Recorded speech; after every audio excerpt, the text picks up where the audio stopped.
Bom dia, boa tarde, boa noite e boa madrugada também. Bem-vindos ao canal do Apressado.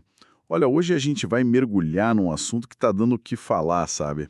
As recentes estratégias da Nintendo que estão sendo bem controversas. A Big N sempre foi meio na dela, né? Mas umas decisões aí recentes estão gerando um debate intenso. Intenso mesmo, e são várias coisas juntas, né? Exato. A gente está falando de, basicamente, 3 polêmicas principais. Primeiro é essa história dos keycards. Aqueles cartuchos com chave digital. Isso. Que levantam aquela dúvida, a gente realmente possui o jogo, assim, complicado. Super complicado. Segundo, o fim dos serviços online para consoles mais antigos, tipo Wii U, 3DS. Isso pegou muita gente de surpresa, né? Pegou. E limita bastante jogos que o pessoal ainda gosta de jogar online. E o terceiro ponto, que talvez seja o que está causando mais burburinho, o rumor fortíssimo de aumento de preço para os jogos do Switch 2. Falando em $80. $80. É um salto considerável. Pois é, $80. E não é só papo solto, não. Parece que Mario Kart World, que estão falando que vai ser título de lançamento, já tá nessa faixa aí. Nossa. E tem mais, viu? Fontes indicam que edições especiais, tipo versões para o Switch 2 de Kirby and the Forgotten Land, Super Mario Party Jamboree, até o Zelda, Tears of the Kingdom. Tudo nessa mesma linha de preço. Caramba, é um padrão que se desenha aí, né? Parece que sim. E isso leva a gente para a pergunta central aqui da nossa conversa. Essas jogadas da Nintendo são, tipo, pura ganância para maximizar o lucro? Ou será que tem a ver com uma necessidade do mercado atual? Uma adaptação, talvez? Exato. Será que uma adaptação necessária, talvez até com reflexos para a indústria toda? Vamos tentar desembolar isso. Vamos sim. E para essa análise, a gente tem umas perspectivas interessantes. Por um lado, tem a visão do Masakazu Sugimori, que é ex-desenvolvedor da Capcom. Ele tem uma leitura bem peculiar, quase defendendo essas práticas por um ângulo diferente. E interessante. E do outro lado? Do outro lado, a posição oficial da Nintendo mesma, né? Pelo Bill Trinen, que é VP lá na Nintendo of America. Ele foca mais na justificativa do valor que o jogo entrega. Certo. Confrontar esses dois lados vai ser chave, então. Com certeza. Ótimo. Vamos começar então pelo que mexe mais no bolso e na cabeça do jogador. Esses $80 por um Mario Kart World no Switch 2. A reação inicial, assim, de muitos fãs é de estranhamento, né? Pra não dizer outra coisa. Sim, o pessoal tá torcendo o nariz, como se diz. A preocupação é clara. Um aumento desse tamanho faz todo mundo levantar a sobrancelha. E aí que entra a defesa da Nintendo, pelo Trinen, imagino. Exatamente. O argumento principal deles, segundo o Trinen, é que esses $80 não são tipo um novo preço padrão para tudo no Switch 2. A promessa é que vão avaliar caso a caso. Ah, entendi. Não é uma regra fixa, então. Pelo menos é o que dizem. O Trinen falou, e aqui eu cito ele, não é uma estratégia fixa para Mario Kart World. Olhamos para cada jogo e pensamos qual é a experiência, o conteúdo e o valor que ele traz. A ideia que eles querem passar é que o preço reflete o investimento, a profundidade, sabe, a escala, a experiência única daquele jogo específico. Entendi. Jogos maiores, mais caros. Isso. Mais ambiciosos, com mais coisa para fazer, custariam mais. Faz sentido, em teoria. Faz. Mas falando especificamente do Mario Kart World, eles deram algum detalhe? O que justificaria esse preço premium? Porque, assim, Mario Kart é sucesso. Mas a fórmula é conhecida, né? Sim, é conhecida. O que seria tão revolucionário para custar quase $20 a mais? Boa pergunta. O Trinen usou termos como uma aventura grande e vasta.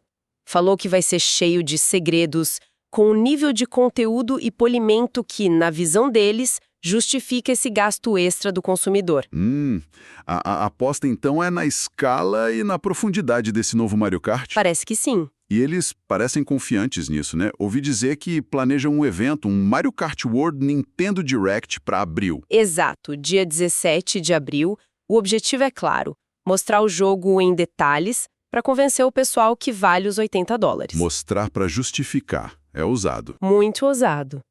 E essa discussão de preço não está isolada, né? A gente precisa lembrar do contexto da indústria. Verdade. Os custos de desenvolvimento Dispararam.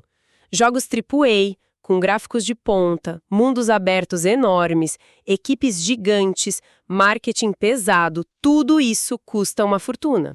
É um argumento que a gente ouve bastante, não só da Nintendo. Com certeza. E é aí que a visão do Masakazu Sugimori fica interessante. Ele não acha que esse aumento da Nintendo é só para ganhar mais dinheiro. Não. O que ele acha, então? Sugimori sugere que a Nintendo, por ser gigante, ter muito dinheiro guardado e fãs leais, estaria meio que tomando a dianteira. Tomando a dianteira. Como assim? Pra quê? Segundo ele, ao colocar esse preço de $80 na mesa, a Nintendo estaria, na prática, abrindo caminho para outras empresas, especialmente as menores ou as que estão com dificuldade financeira, sabe?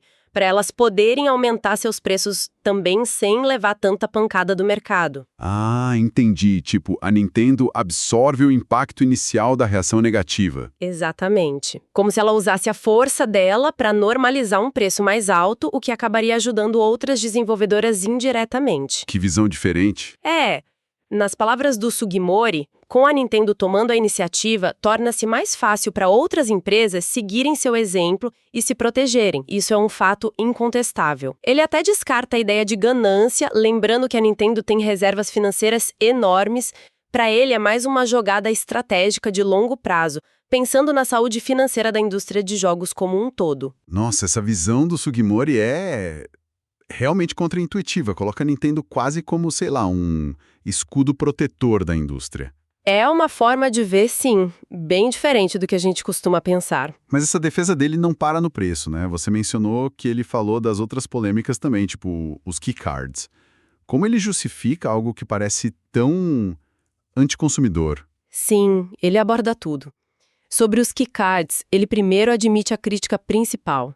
Essa ideia de comprar algo físico que depois pode virar peso de papel por decisão da editora. Tipo, desligarem o servidor de validação e pronto. Isso, é preocupante.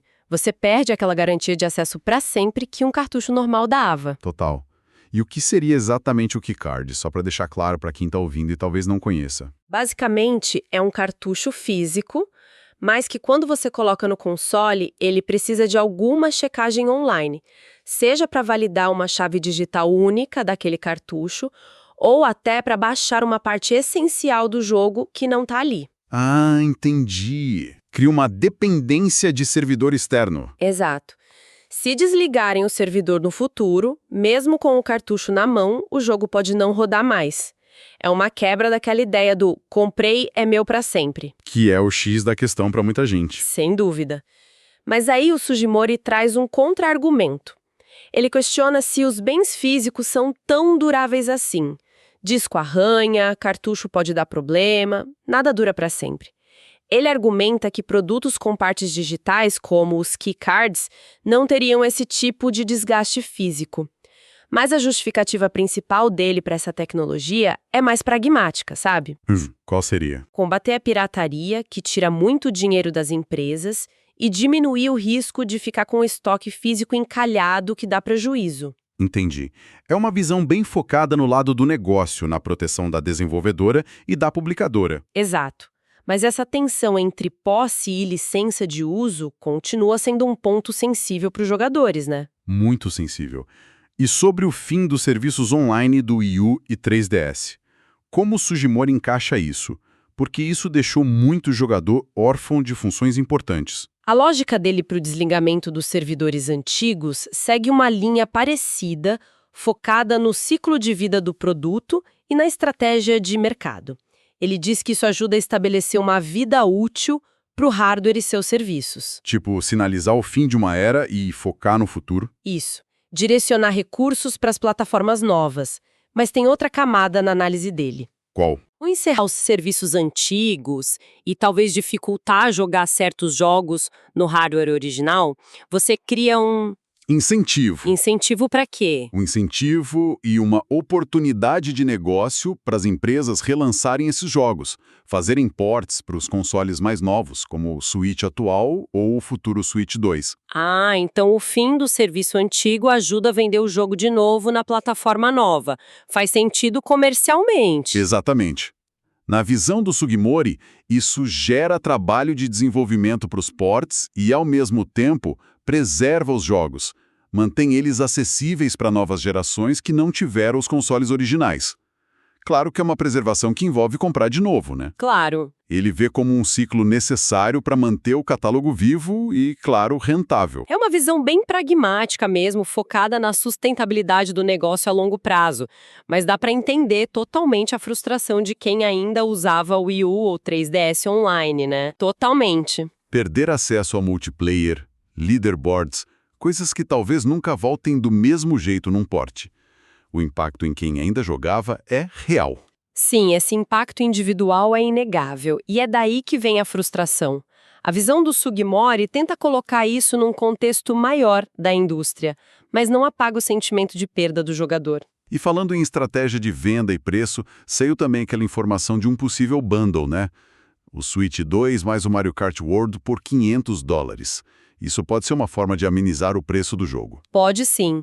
É uma estratégia clássica de lançamento, o bundle. Ajuda a disfarçar o preço individual do jogo, torna o pacote mais atraente. Se o console for $450 como especulam, o jogo sairia por $50 no pacote. Já é mais palatável. Exato. Reduz aquele choque inicial dos $80 pelo jogo avulso.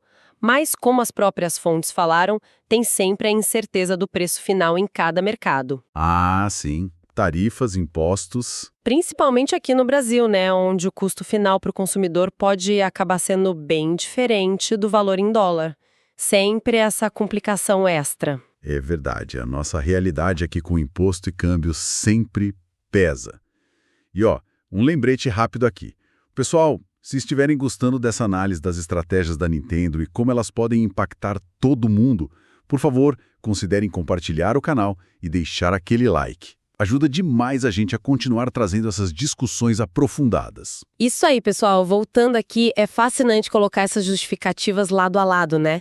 De um lado, essa narrativa do Sugimori, que ele mesmo admite que pode soar meio idealista, a Nintendo como vanguarda, tomando decisões difíceis. Preços altos, keycards, fim de serviços. Isso. Que no longo prazo protegeriam a saúde financeira da indústria, combatendo pirataria, gerenciando riscos, facilitando a monetização de jogos antigos com ports. Quase um mal necessário, na visão dele. Quase isso. E do outro lado, a comunicação oficial da Nintendo pelo Bill Trinen. Bem mais direta e pragmática. O preço de $80 não é padrão. É reflexo do valor, do conteúdo, da experiência premium de jogos específicos como o Mario Kart World. Uma justificativa baseada no mérito do produto ligado aos custos de desenvolvimento que estão subindo. Exato. E no meio disso tudo está o jogador. Exatamente. Que, por um lado, até entende os custos subindo, os problemas da pirataria, mas, por outro, sente no bolso, né? Sente no bolso, fica frustrado com o serviço, que acaba, desconfiado sobre ter o jogo de verdade com o keycard. É uma tensão clara entre a indústria e o consumidor, total. E a preocupação com o precedente é real. Se a Nintendo, que sempre teve hardware mais acessível e jogos que vendem por anos... Tipo Mario Kart 8 Deluxe, que vendeu horrores no Switch no preço padrão. Isso. Se ela adota os $80, mesmo que só para alguns jogos, qual a garantia que isso não vira norma? Ou pelo menos mais comum? Fica a dúvida, né? Será que o Mario Kart World, mesmo sendo grande e vasto, vai ter o mesmo apelo duradouro do 8 Deluxe para justificar esse salto no preço? É esperar para ver. Exato. Bom, então, para a gente amarrar a discussão, vamos recapitular rapidinho os pontos principais. A Nintendo defende os $80 para certos jogos do Switch 2, falando em valor, conteúdo excepcional, custo de produção maior e que não é um aumento geral. Isso. Enquanto a visão de fora do Masakazu Sugimori é mais ampla, ele defende não só o preço, mas também os keycards e o fim dos serviços antigos como estratégias necessárias para combater pirataria, reduzir risco financeiro, permitir relançamentos e até proteger empresas menores ao puxar o preço para cima na indústria. Duas visões bem diferentes para explicar as mesmas ações. Exatamente. E isso nos deixa com uma reflexão interessante, né? Se a gente junta todas essas justificativas, pirataria, custo de desenvolvimento, ciclo de vida de hardware, preservação via relançamento, será que a gente está vendo a Nintendo e talvez a indústria toda só se adaptando a mudanças que são inevitáveis e necessárias para o mercado? Ou será que as preocupações dos jogadores sobre o preço ficar menos acessível, sobre não ter a posse real do jogo, sobre o custo-benefício?